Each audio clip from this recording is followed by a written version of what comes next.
So this last session, we welcome Stephen to talk about how Ambience can generate an emotional response and build relationships with visitors. I'll hand over to Stephen and he can introduce himself and his work and the Ambience Lounge. Over to you. Thank you very much, Colin. Can I just check that you can hear me? Yes, lovely, thank you.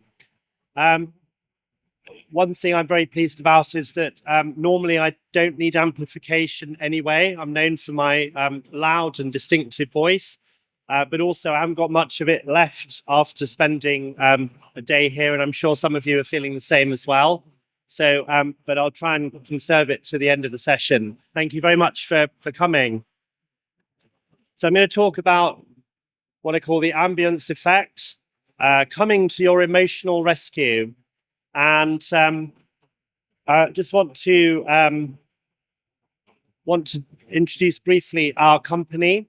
So we're a collection of consultants with a broad range of skills, all aimed at helping museums and attractions to improve their viability and financial sustainability through improving the way they deliver their brand promise. And we aim to do that across both digital and physical, although I'll mainly be talking about physical today, because I think digital's had its own way for quite some time, and I think it's time that physical sort of redress the balance a little bit. So that's mainly what I'll be talking about. So at Stephen Spencer and Associates, we are architects of ambience, and I'm going to explain what that means and how you can think about designing and creating an experience that delivers ambience, what ambience is and why it's of value. If you've already been to the Ambience Networking Lounge, you may have some inkling, and I'll expand on that. So it's just after 4 o'clock. I'm sure many of you have been here all day. Some of you may have had a long journey to get here. Some of you may have had or have a journey this evening to get home. And I wonder how you're feeling. You're probably feeling, in some ways, uplifted and inspired by all the conversations you've had, the talks that you've heard. I put that in at this early stage of mine, obviously. But you may also be feeling a bit jaded, a bit tired, a bit footsore. The reason I'm asking that question and asking you to just consider it for a moment is because if you are feeling a bit tired and jaded, I mean, probably the main reason you're in here right now is because it's an opportunity to sit down. But the serious point about it is that if you are tired and jaded, you are less receptive ultimately to any entreaty or endeavor from me or from you as an institution to engage and ultimately act, and that action being particularly to perhaps spend more money or commit to a deeper relationship with the institution. Now, I know that at least 3 people in this room were old enough to know that Emotional Rescue was a reference to a Rolling Stones track. And at least 3 of you in the room are old enough to know who the Rolling Stones are or were. And the reason that we talk about emotion is because, first of all, emotions are not something that are defined as brain activity or processes of the brain. Your brain processes your experiences based on the most economical and energy efficient way that it can.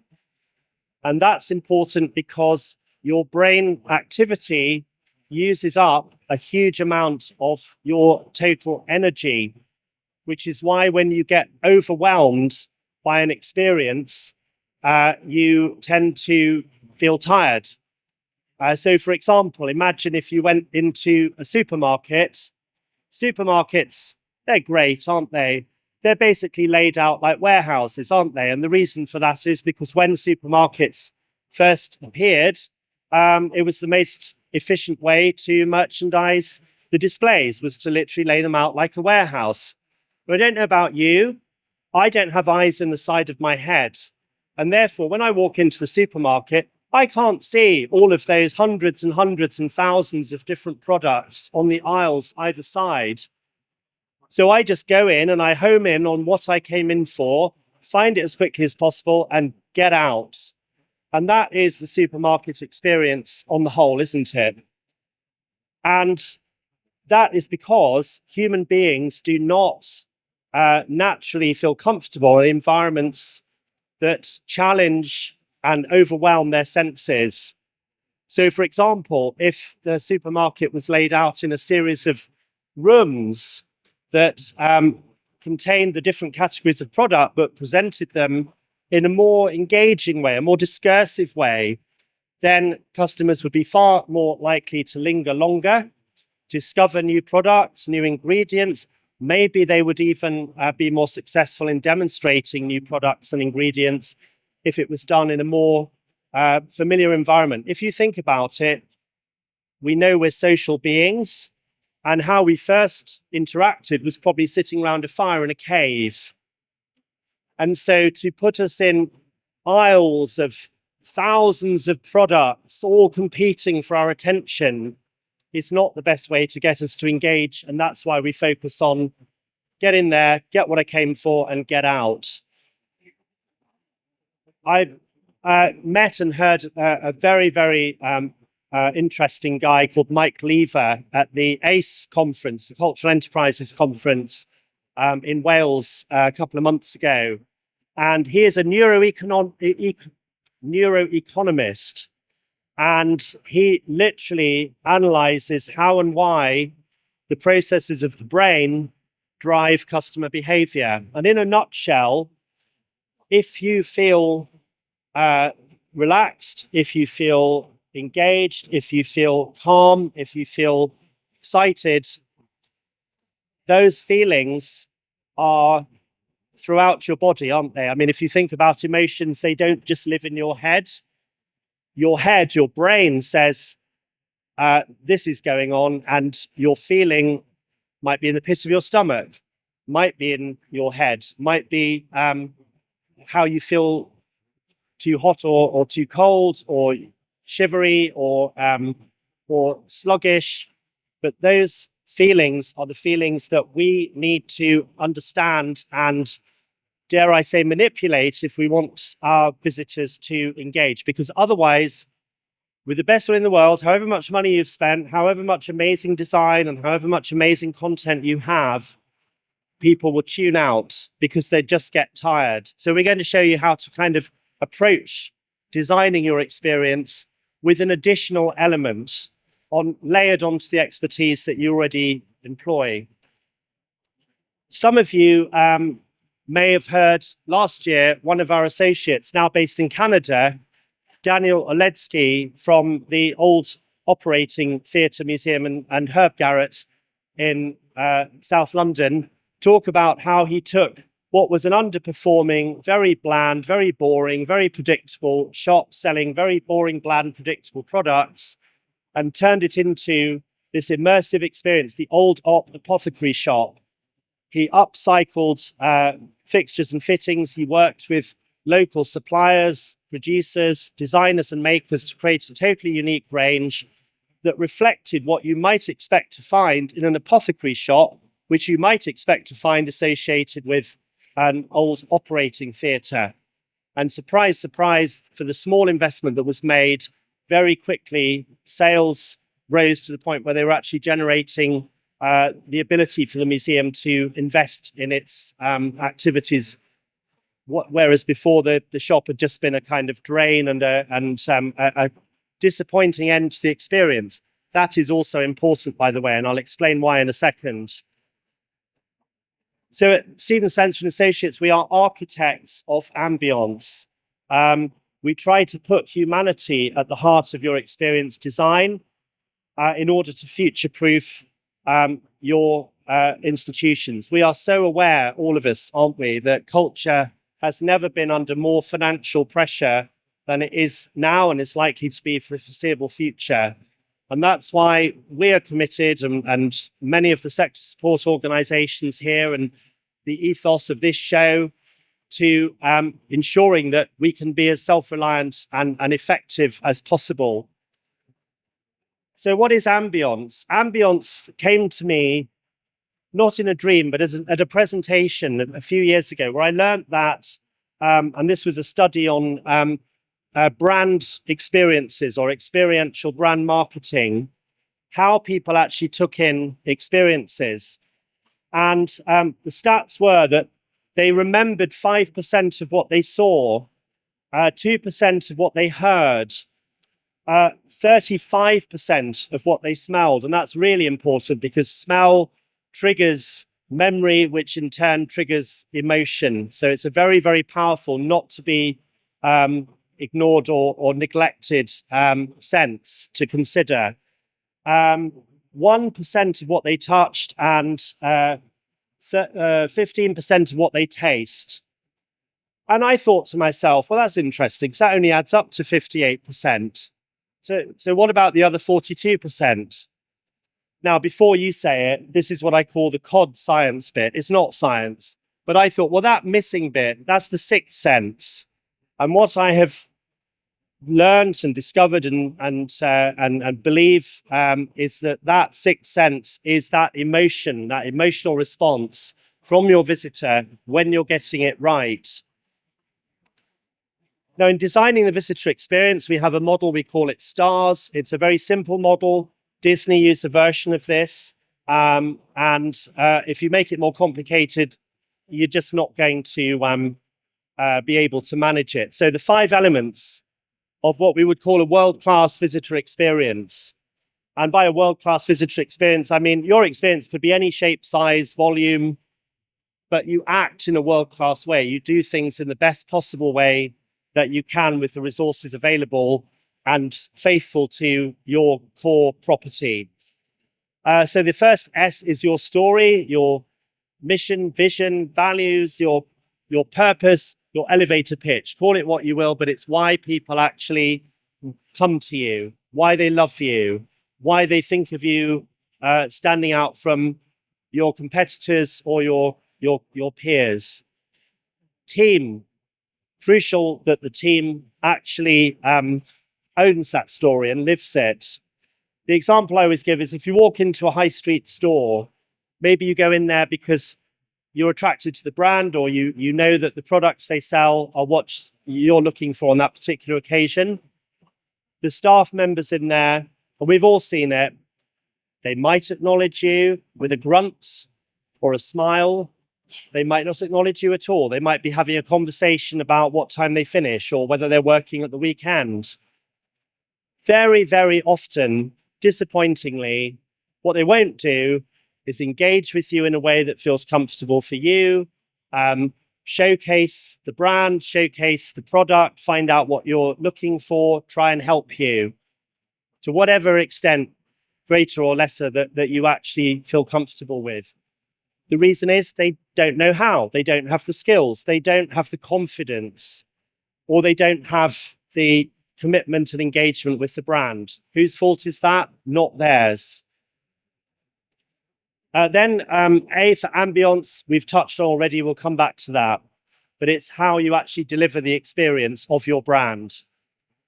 R is for recipients. You really, really need to know your customers inside out, backwards and front way round, in order to design and maintain the experience so that it's right for them.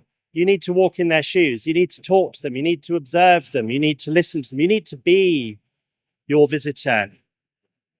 And finally, it's lovely to have all of this, but it needs to work operationally, from a human resource point of view, from a commercial point of view and a financial point of view. So it needs to be systematized to ensure that that great concept actually is sustained in the delivery. Your experience takes place in what we call the visitor realm. So if you imagine the image on the left my left could be a shop, it could be a museum, it could be a gallery, it could be a country house, it could be a castle, it could be a website.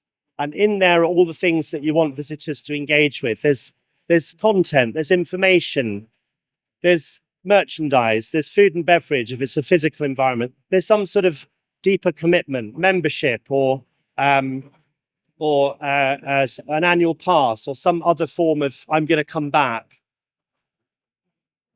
Now, whether you design how that works or you don't, as Lou Carboni, who's one of the godfathers of the whole concept of customer experience, said, and I couldn't put it better than him, you cannot not have an experience. So your visitor is having an experience of your institution, whether you've designed it or whether it's just left to chance. So the visitor journey is complicated. It might start with people hearing about you, not from you, but from other people who've been. And so, as we know, word of mouth becomes a double-edged sword, and it is so much driven by the experience that you deliver. And without going into all of the complexity of it, but I'm going to show you how we break that down. I just commend to you one concept, which is the peak end rule. So again, going back to how people actually perceive, Daniel Kahneman and Barbara Fredrickson, Daniel Kahneman, who died recently, who wrote the book, Thinking Fast and Slow, some of you may have read, and first made behavioral psychology popular, came up with the peak end rule, which says that people don't overall assess the experience that they've had by the whole experience, but by the peak experience, or maybe experiences, and the end experience. And I'll show you how that works in a second.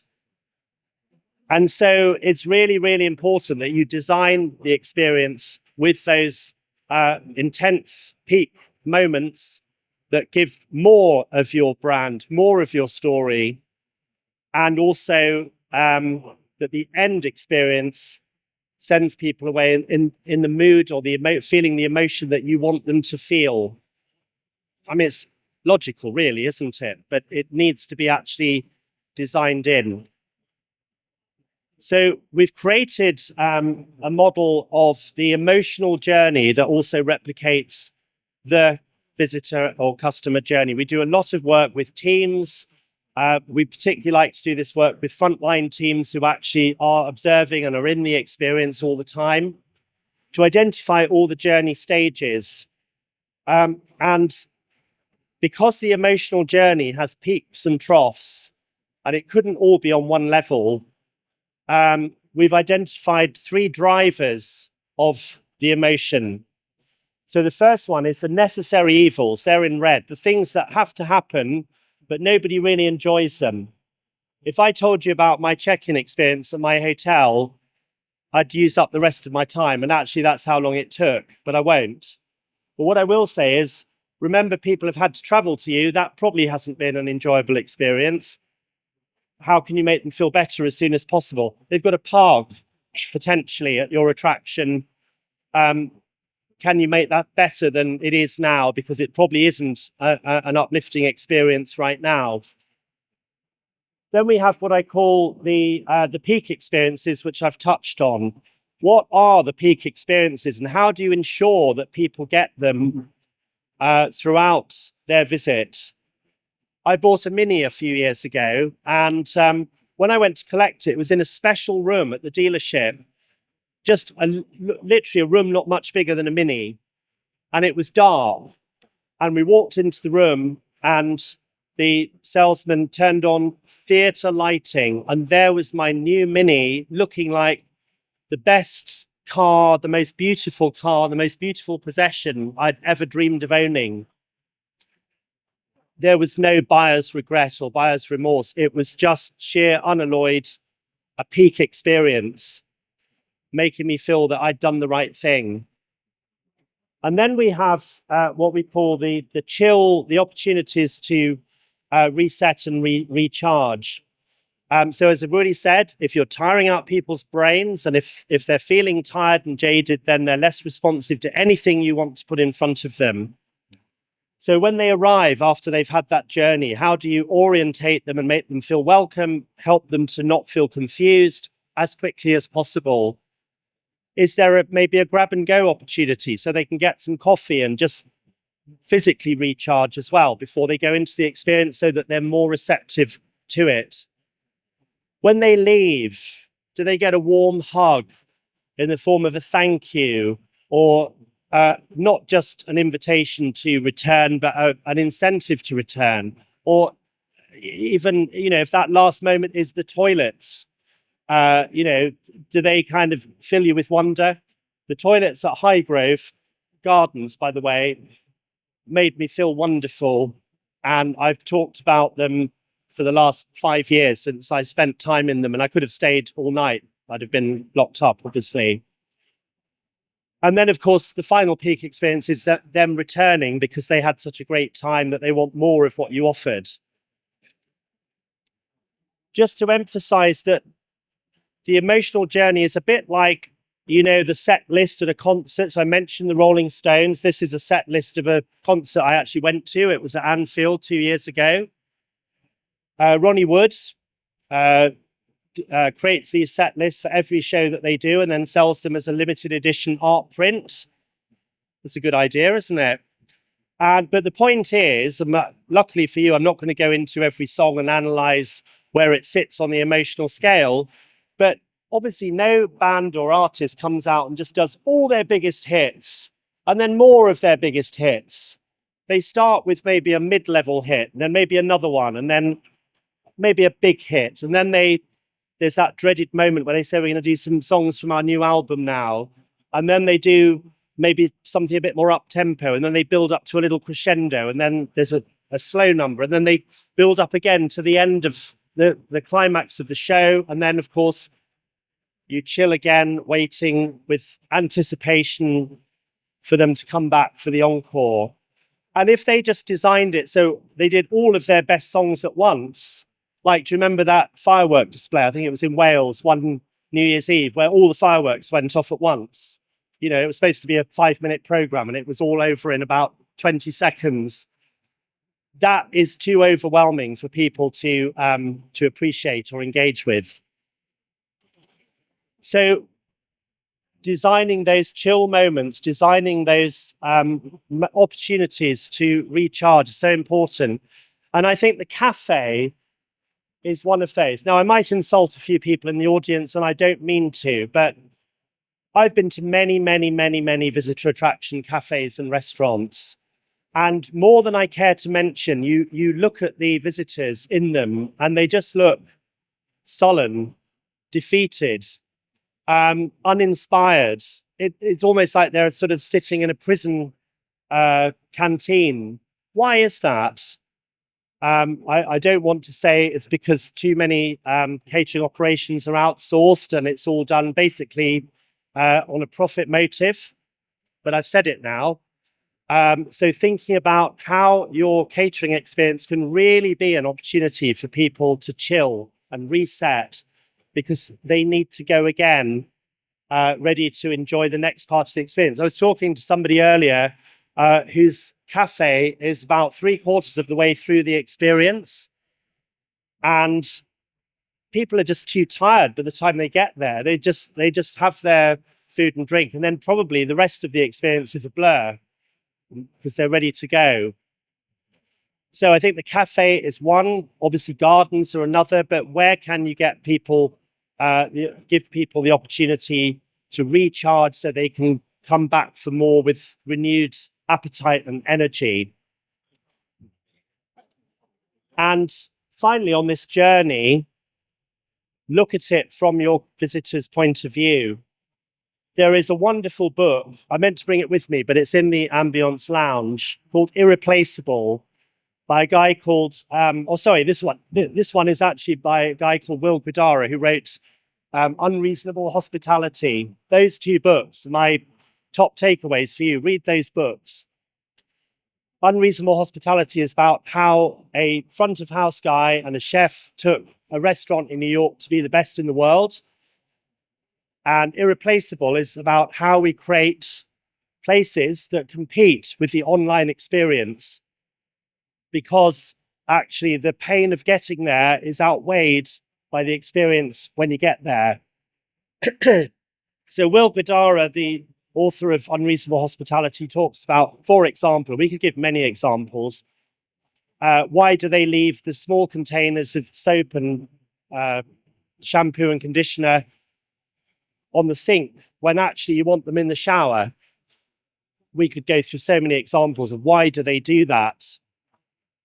So he says, stay in your own hotel, shop in your own shop, visit your own museum, because it's the only way to actually see what the experience is like from your own point of view and to analyze it from that. How much energy is this using? How much am I really enjoying this? Sounds obvious, but I don't think many of us do it enough because we're kind of stuck in offices and meetings. So we can all make an excuse. Oh, this is going to be expensive. It's not a priority for us. My answer to that is you're already spending a huge amount of what is a sunk cost on the team, on stock, on utilities, on marketing, rent and rates. You know all of those costs, and we all know how much those costs have risen in the last couple of years, don't we?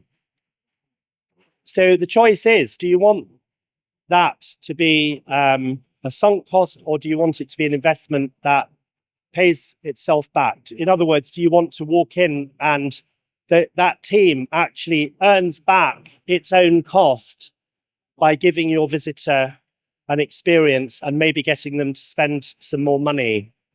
It's really simple. You're spending that money already. We created an Ambience playbook, which is our step-by-step guide to how you do this. We launched this at the Museums and Heritage Show last year. And the great news is it is still free, and we will not try and sell to you if you download it. We just want you to have it because we care about the sector. And if you want to do all these things that I've already talked about, basically deepening your visitors' and customers' engagement with your brand and increasing your ROI on the money you're already spending, or future-proof projects, then the playbook is for you. And there's tools in there and templates you can download and exercises you can work through with your team. And we're very excited. Some of you, if you're in retail, will visit the Spring and Autumn Fair, the biggest retail fairs in the UK. And we've just produced a playbook for exhibitors at the Spring and Autumn Fairs to help them to get more value out of the huge investment in having a stand at one of those shows, so that they come back. Because if they come back, then the show has a critical mass and the buyers will come, and it's a virtuous circle. So do visit the website and download it. It's there, it's right on the homepage, and it's for you. I want to kind of finish up by thanking the people who have made the Ambience Networking Lounge possible. I should start with the Museums and Heritage Show themselves, but they allowed us to create an environment where you can come and feel comfortable networking with your peers, meet new people, get free advice, get good coffee when the machine is working, which it is working now, and also see, feel, hear, touch, smell, how you can create an ambience that makes people feel comfortable, makes people linger, makes people feel inspired and excited by the possibilities. So I want to thank the wonderful Spice Kitchen, Sanjay, who makes amazing spices. And if you're quick, you can still get a free pack of tandoori masala spice. ATS, who have provided one of their new multimedia guides with a focus on sometimes you just need the sound, you don't need all the visual, you just need to have the experience complemented by a soundscape or a commentary. Find Your Glow, a great storyteller from the fashion industry who created a candle company. FYG spells, of course, fig. He comes from Greece. His grandmother used to give him figs from her garden, and each of his fragrances tells a story or evokes a memory. Jane Le Bon, visual merchandising queen, who, yes, is in the room. who helped us so much and helps us so much with, and helps many of you, I know, with creating an amazing overall visual impression and driving home the messaging in the most effective way for the eye. And Cured, who make these amazing luxury concrete things, sculptures, worrywarts, things that you can touch and feel and enjoy the texture of, as well as having a practical use. And last but not least, the Modern Agency, Dean is here as well, who always give us such beautiful, amazing, and most importantly, practical branding and graphics. And what we've tried to do in the Ambience Lounge is to show this journey. If you couldn't see it properly on the screen, it's 6 feet high and 6 feet wide. So come and see it in the lounge. And that's it, really. What I just want to finish on is I said earlier about supermarkets being laid out in aisles and how it would work better if they were laid out in rooms, because that's how people naturally socialize, interact, discover, tell stories. This is a picture I took earlier today. This lounge has been full of people doing just that all day. And we're so delighted to see that, because we've just tried to create the backdrop and the environment to that and satisfy all the senses and show how it works. And it's working better this year than last year because we've learned a couple of things. We've also made a couple of new mistakes. So if you spot those, let us know. But do come and see us in the lounge. We're here all day tomorrow as well as the rest of today. And thank you very much for listening. If you have any questions, obviously happy to take them. Thank you. Thank you very much, Stephen. Okay, any questions for Stephen? Any from the floor at all? This is your opportunity. Yes. Put the mic up really close. Thank you. Hello, Stephen. Hi, Catherine. My question is about museums and galleries where we tend to contemplate things in respectful silence. Yeah. Are we missing a trick leaning into the other senses for ambience, like music or scent or some sort of audio soundscapes, perhaps? I think it's a great question. And it sort of goes back to the S of stars, the story, by which I mean, what is the purpose of the museum in terms of what people should go away with in terms of the core museum mission, and then how you design that across the whole journey. So, of course, sometimes it might be that you give them a full-on multi-sensory experience. Other times it might just be sound complementing a still contemplative moment with an object, or it might be silence. In which case, maybe we can use smell, because every time, every stage of the journey, it's about thinking, what is at this moment the emotion we want to create, or the association we want to create? And how can we do that in a subtle way? It doesn't have to be unsubtle. And as you've seen, it shouldn't be. It should be carefully considered and designed in to the whole experience, both temporary exhibitions and permanent, the whole narrative of the museum or gallery. It helps. Okay, any other questions from the floor? They're too tired, obviously. Yeah. It's a long day. They're in sensory overload. Last question. Anyone?